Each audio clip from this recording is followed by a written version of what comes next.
again, and welcome to another episode of I Want to Talk About This Album, and it's a very special day today. The episode is not special. It's the same crap as always, but it's a special day. If you notice today, it's May 5th.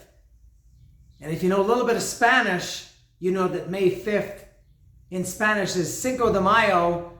And if you know a little bit more than that, you know that Cinco de Mayo is the biggest, the most celebratory, most important day of the year in Mexico. That's right, it's Independence Day in Mexico. So feliz dia to all my Mexican friends and viewers and anybody else watching from around the world. Please enjoy responsibly your Cinco de Mayo, for it is a very important day. The whole country is closed down today. Everybody's eating tacos and drinking tequila.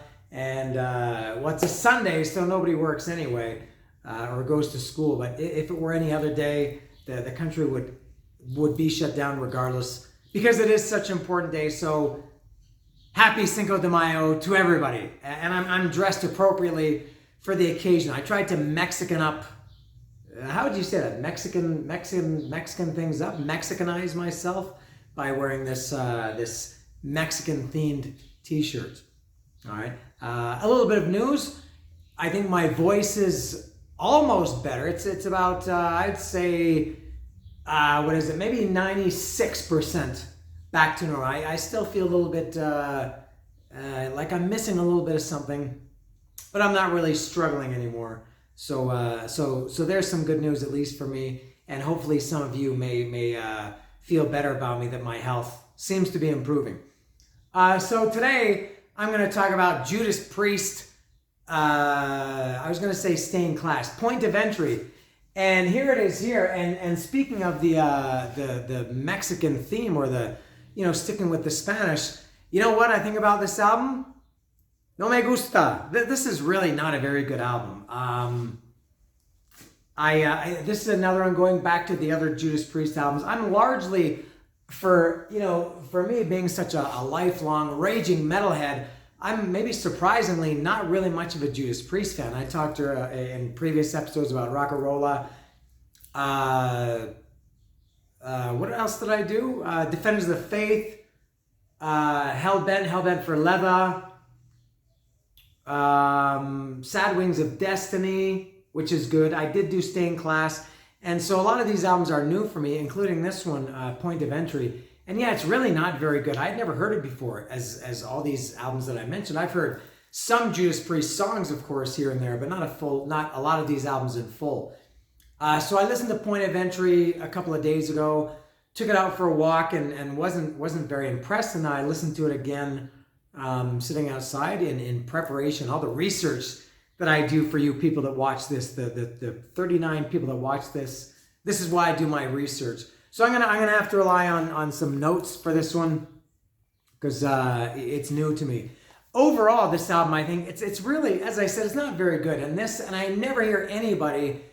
I don't know, Judas Priest the way that I know Kiss and Iron Maiden and Metallica and Motorhead, and so I don't know what Judas Priest fans think of this album, but I don't think I've ever heard or seen. You come across what people think or hear about things. I know British Steel is considered a classic, and Hellbent for Leather is considered a classic, although I didn't really like that album very much at all. Maybe, I don't know, between this one and Hellbent for Leather, not very impressed.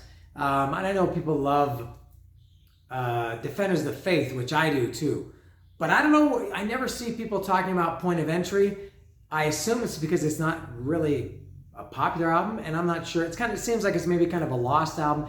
It came between, I do know enough about Judas Priest, that it came between British Steel, which is considered a classic, and Screaming for Vengeance, which is considered another classic. So maybe that was why I got kind of caught in the middle and kind of forgotten. I'm not sure. That's just a theory. Maybe not a theory. What's the other one? A hypothesis. Maybe it's just a hypothesis. But it's very, and I don't think Judas Priest ever really had, for me, good sounds on their album. The drums especially, and I know they had, I don't know how many drummers they had. Les Binks, of course. This was Dave Holland on this one. Who else was the first drummer? I can't even remember these guys' names. But I always thought Judas Priest's drums never sounded very good, and it's always been the heavyweight battle in heavy metal. Judas Priest and Iron Maiden, they're both 5-piece British heavy metal bands, with these amazing singers who can really, really wail. Twin dual axe attack. And I never really got that at all. Because to me, Iron Maiden always, if you look at them individually, nobody says Ian Hill is their favorite bassist. Nobody says Dave Holland or Les Binks or anybody else is their favorite drummer. And I mean, in terms of the songs, I think Judas Priest songs are not, for me, not as good as Iron Maiden songs. To me, Iron Maiden just has more energy, more intensity. I don't know if that's the right word. Judas Priest, and especially on this album, was just kind of and everybody talks about Priest, the metal gods and the masters of metal and things like that, and I just don't get it sonically. And there's one song in particular that I'm going to talk about here. If you're a Judas Priest fan, and I guess at this point I'm only talking to Mike Pratt, and I think Mike Pratt has established that he's not a Judas Priest fan, maybe somewhat similar to me. There's one song on this album that if you are a Priest fan, you're going to maybe hate me. It seems that on the internet, when people give opinions that other people don't like, the people sometimes get upset at that. I don't have to worry because I think Mike Pratt is the only one watching. So yeah, this album in particular I think sounds very, I hate this term because it's so broad. It's such a big umbrella, but it seems very commercial. The album before, British Steel, what was on that one? Living After Midnight. That was commercial. But I love that song. I think Living After Midnight is a great song. These songs, a lot of them are kind of commercial sounding and just not that good. That's what I think. So I will go through this track by track now as I go through the notes. It's probably not going to take too long, thankfully, mercifully, because I don't have really too much to say about it. I did like, based on the other ones, and assuming this is the same packaging, it had good packaging. It had an order form. The other ones, when I did Sad Wings of Destiny and Defenders of Faith, they had merch order forms and lyrics and everything. So good packaging, much better than those Scorpions. The last episode was the Scorpions Virgin Killer. And I did Taken by Force and I think another Scorpions album, Fly to the Rainbow. And the packaging on those was garbage. Judas Priest, good packaging. Scorpions, bad packaging. Judas Priest, not a bad band, of course, but I'm leaning far more towards Scorpions. I think, I talked about this when I talked about Virgin Killer the other day. I think Scorpions and Judas Priest are much better comparison than Judas Priest and Iron Maiden. So here it is. Let me, and there's, by the way, isn't this the worst album cover ever? This sucks. This album cover sucks. My voice maybe is starting to go. I'm maybe getting too worked up. This album cover is garbage, and I know it's not, there's the alternate album cover, which is not that much better, but I do like it better. And I don't even know what this is. I don't know if this is the wing of an airplane, and this is the sunset or sunrise or something, but Point of Entry, the other one, it was a highway with, kind of some undulations in the road, and it was kind of a desert scene. That was better than this, but this album cover sucks. One of the worst album covers ever. So let me take a look. Now, this doesn't have the merch form, which is fine. I wasn't going to order any merch. Okay, it does have the lyrics. All right, there we go. Lyrics and lyrics. I think it's just regular black vinyl.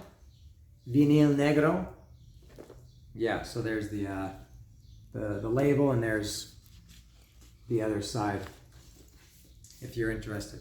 So let me put this back and then put it down so I can get to my notes, my cheat sheets. So the first song is Heading Out. I'm not sure if it's Heading Out to the Highway or Heading Out to the Highway. It is Heading Out to the Highway. Now this song I did know, and I think it's the only song that I knew from this album prior to a couple of days ago when I first listened to this album in full. I did know this one from long time ago, probably 83 or 84. I've talked about this before when I used to listen to these late night metal shows, the Friday Night Metal Machine or the Saturday Power Hour or whatever. And I had dozens of tapes. I used to tape all those things. And Heading Out to the Highway was on there. So I've known the song for decades and decades. I always thought it was a pretty good, a decent song, a good song. Not my favorite Judas Priest, but okay. But when I listened to it on this album, I found that I didn't like it as much for probably a stupid reason. And the reason being, it's just as the opening song, you know, all these decades that I was listening to it on a mixtape or knew it, I didn't know that it was the opening song from the album. And as an opener, it's kind of weird. It's just kind of, you know, mid-tempo kind of rock. There's nothing really that grabs your attention as an opening song. It's not fast. It's not intense. It's not atmospheric or brooding. It doesn't set the tone. It doesn't, you know, really invite you into the album. And maybe that was why, you know, subconsciously why I don't like this album as much as I did. And it's an okay, and it's an okay song. Actually, it's a good song. And yeah, the only one that I knew. So there's going to be no quoting of lyrics. Although Heading Out to the Highway is, what's the first line of Heading Out to the Highway? I got to do some lyrics, right? Well,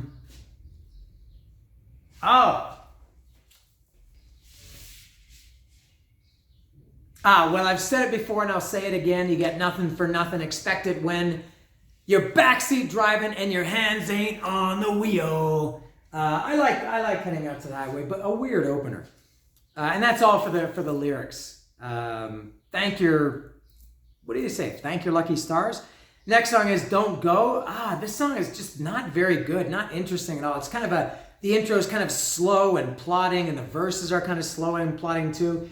It's a little bit anthemic, or as I said, maybe a little bit more commercial, but which can be good or bad. But this song just didn't get my attention at all. Don't Go. Next is Hot Rockin'. Now this is one that I said Heading Out to the Highway is the only one I knew. When I listened, and I've known some of these song titles, you know, when you see people talking about Judas Priest, and I do kind of somewhat follow Judas Priest. I know they started touring, I think last week or a couple of weeks ago, somewhat recently. And I know that sometimes I think Hot Rockin' is included in the set list. And so when I listened to it, I didn't recognize it until I got to the chorus, I wanna go, hot rockin'. I kind of knew that part, but that was all I know. This is more like it. This is, for me, this is the best song on this album. Maybe this or Heading Out to the Highway. This is how I want Judas Priest. This is much more up-tempo, energetic. It's got great, again, the twin axe attack, the dueling guitar solos. Hot Rockin', despite its cheesy title, Hot Rockin' is a good song. Real, that's how Judas Priest should be. Oh my God, this is the song here. The fourth track is Turning Circles. This is the one here that I mentioned earlier, that there's one song on here that's just awful, and it's this Turning Circles. The guitar tone on the opening riff, I guess, if you want to say it. When I was listening to this the other day, I thought that somehow maybe I got through the first three songs, and then when this Turning Circles started, I thought maybe it's somehow my phone switched itself to shuffle and it was playing something else. This has just the thinnest, weakest, lightest guitar tone ever. Like, I think other guitars should be embarrassed. They should be hanging their heads in shame when they hear this, the opening, the intro of turning in circles. Awful sounding guitar. Like, it's not even, I'm not like, you don't have to be like, oh, this is not heavy. It's not even that it's not heavy. It just sounds awful. You must agree with me, no? If you know the song Turning Circles. I've never heard anybody talk about it, but I'm going to get that ball rolling that this song sucks. Well, the guitar intro sucks. The song is not much better, but that guitar intro is just awful. That's not the Mighty Priest. People talking about the Mighty Judas Priest. Not from this song. The next song is Desert Plains. This is another one that I know by title. It seems, I think that it's a fan favorite. People seem to get excited about Desert Plains. This also has the twin axe attack, the dueling guitar solos, Glenn Tipton and KK Downing. And this song was okay, but I felt like it was kind of missing something. Like, I felt like it should have been, I don't know, bigger or longer, had something more to it. It was okay, but I was kind of like, this song's all right. Next is Solar Angels. I really have nothing to say about the song. It was okay. It wasn't bad like Spinning in Circles or Spin the Black Circle, Talking in Circles, whatever it's called, Turning Circles. But it was okay. But again, nothing really caught my attention on Solar Angels. Next is You Say Yes. This one was weird. The intro and into the first verse, and I think throughout, was kind of a happy, again, the commercial, kind of a happy, bouncy, but kind of weird song. I don't know. Maybe it wasn't that bad, but it certainly was not good. As I said, not too much to say about a lot of these songs. Next is All the Way. This one, it was okay. It was kind of catchy, commercial. Another mid-tempo one, similar to Heading Out to the Highway. I've never heard anybody ever talk about All the Way being, one that they want back in the set list or that's their favorite song. Two more. Troubleshooter.